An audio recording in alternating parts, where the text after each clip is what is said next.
Tonight, I have a special guest joining me all the way from Beijing, China, to discuss the challenges of trade between the U.S. and her home country. She's the host of a primetime English-language television program overseen by the CCP, the Chinese Communist Party. And though she and I may not agree on everything, I believe this is actually a really unique opportunity, an opportunity to hear a very different view. Now, as these trade negotiations stall out, it's helpful to know how the Chinese Communist Party is thinking about trade and about the United States. Now, in the interest of transparency, I should explain that I don't speak for anyone but myself as the host of a Fox Business show. My guest, however, is part of the CCP, and that's fine. As I said, I welcome different perspectives on this show. With all that in mind, I'm very pleased tonight to welcome Ms. Liu Xin, host of the primetime opinion program, The Point with Liu Xin, to Trish Regan Primetime tonight. Now, just quickly to the viewers, please bear with us as we have a significant time delay in our satellites between Beijing and the U.S., and because of that, we're going to do our very best not to speak over each other. But Xin, welcome. It's good to have you here. Thank you, Trish. Thank you, Trish, for having me. It's a great opportunity for me, unprecedented. I never dreamed that I would have this kind of opportunity to speak to you and to speak to many audiences in ordinary households in the United States. Yeah, it is indeed you said a couple of things unprecedented. which Hang on, I need to correct. I need to correct I'm because I'm going to jump in. I guess our satellites are getting kind of weird. But tell me, forgive me. You are not what? Yeah. Trish, I have to get it straight. I am not a member of the Communist Party of China. This is on the record. So please don't assume that I'm a member, and I don't speak for the Communist Party of China. And I'm here for today. I'm only speaking for myself as Liu Xin, a journalist working for Cgtn. So if anybody wants to quote me or anything, please put my name there at least. Okay, appreciate it. What's your current assessment of where the trade talks actually are right now? Do you believe, give me your current assessment of where we are on these trade talks. Do you believe a deal is possible?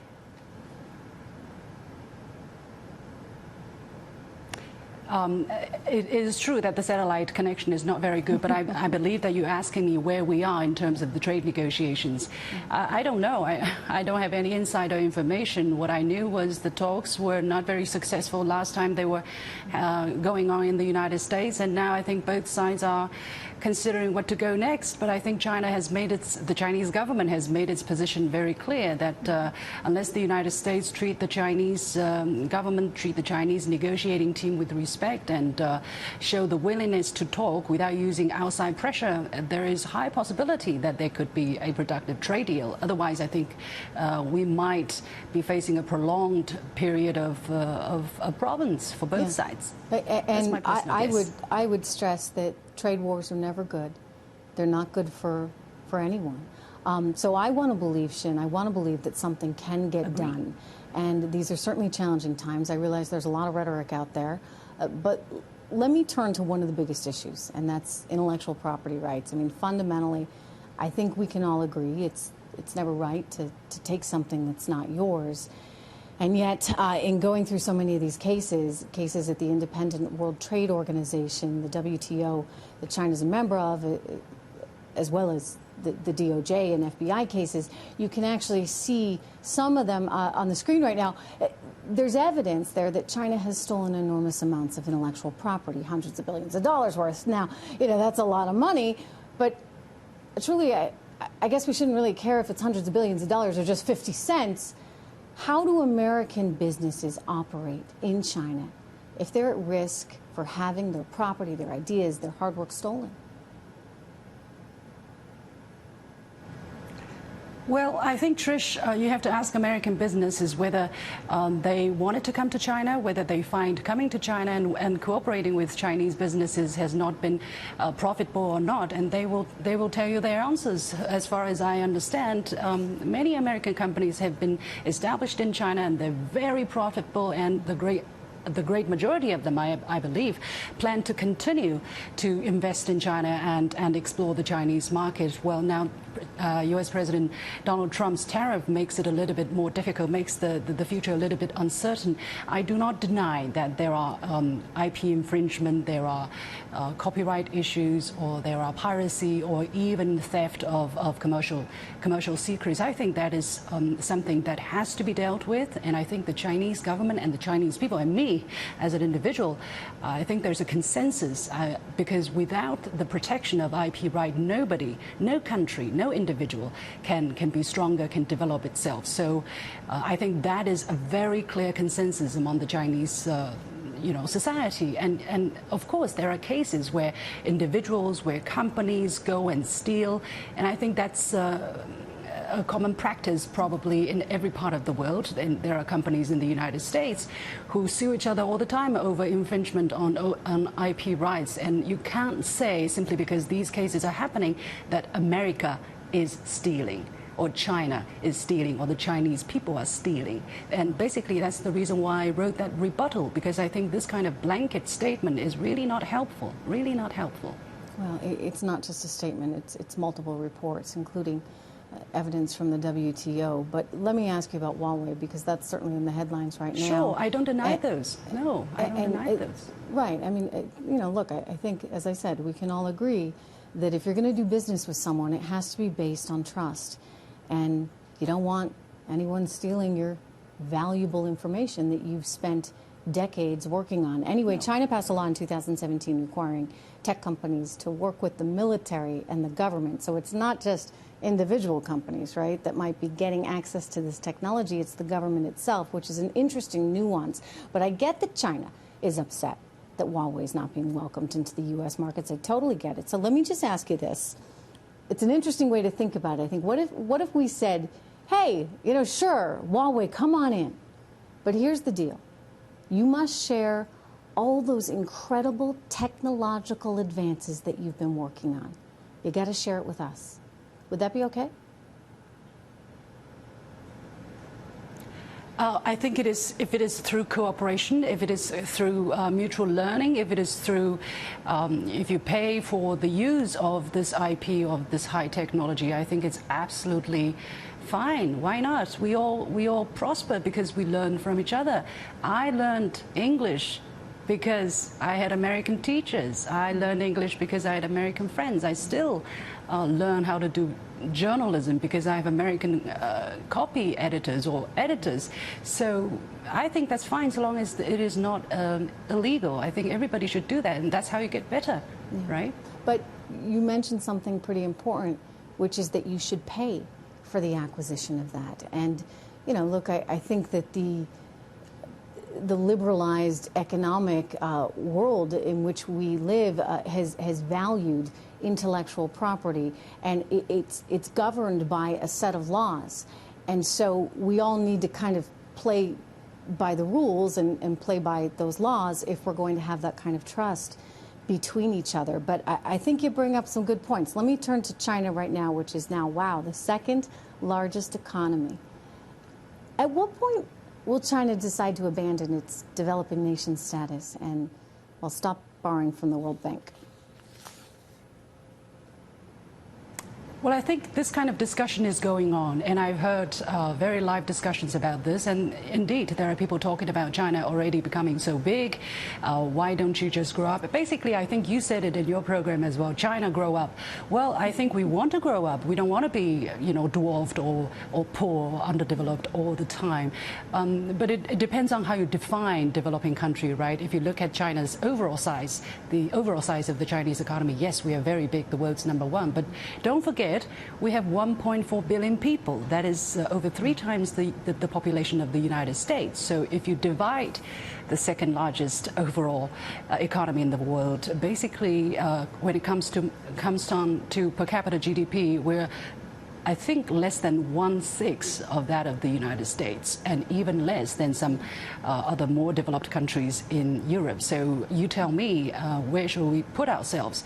This is a very complicated issue because per capita, as I said, is very small, but overall it's very big. So we can do a lot of big things, and people are looking upon us to do much more around the world. So I think we are doing that. We're contributing to the United Nations. We are the world's biggest contributor to the UN peacekeeping missions, and we're giving out donations and humanitarian aids and all of that because we know we have to grow up. And Trish, thank you for that reminder.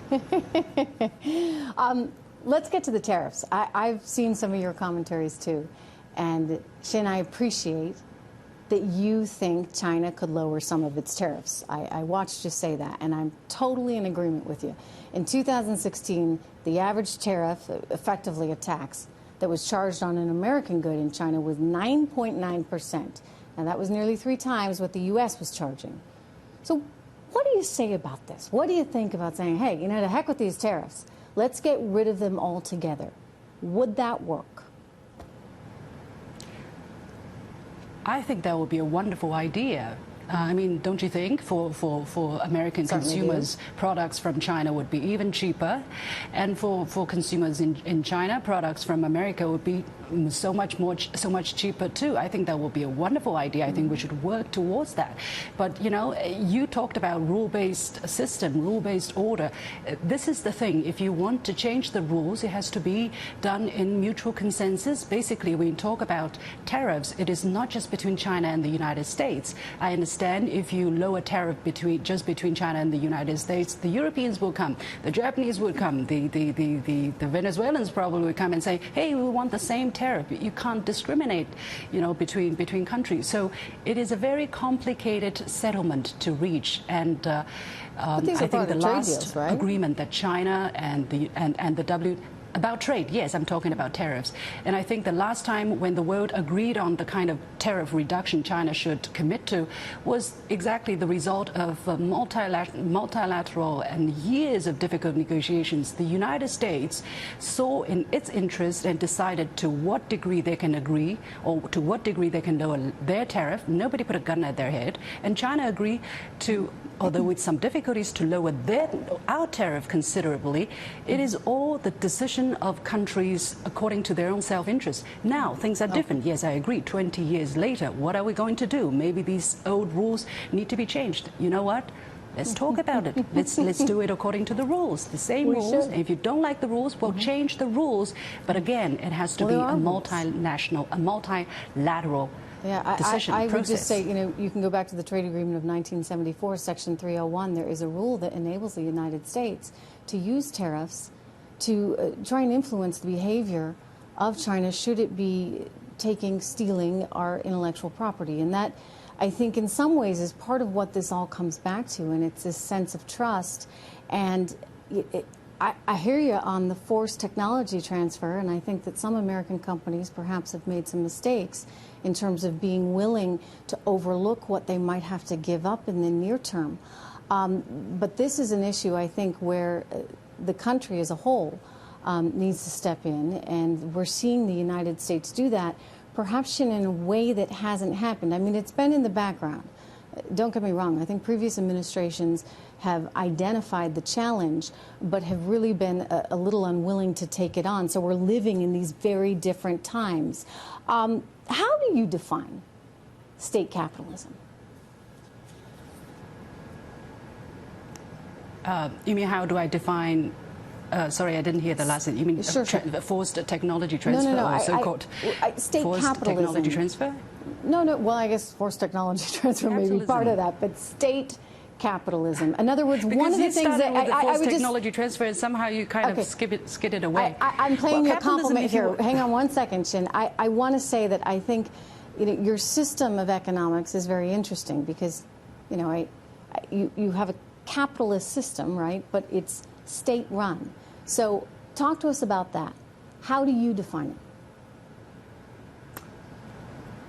Well, we would like to define a socialism with Chinese characteristics, where market forces are expected to play the dominating or the deciding role in the allocation of resources. Basically, let the market.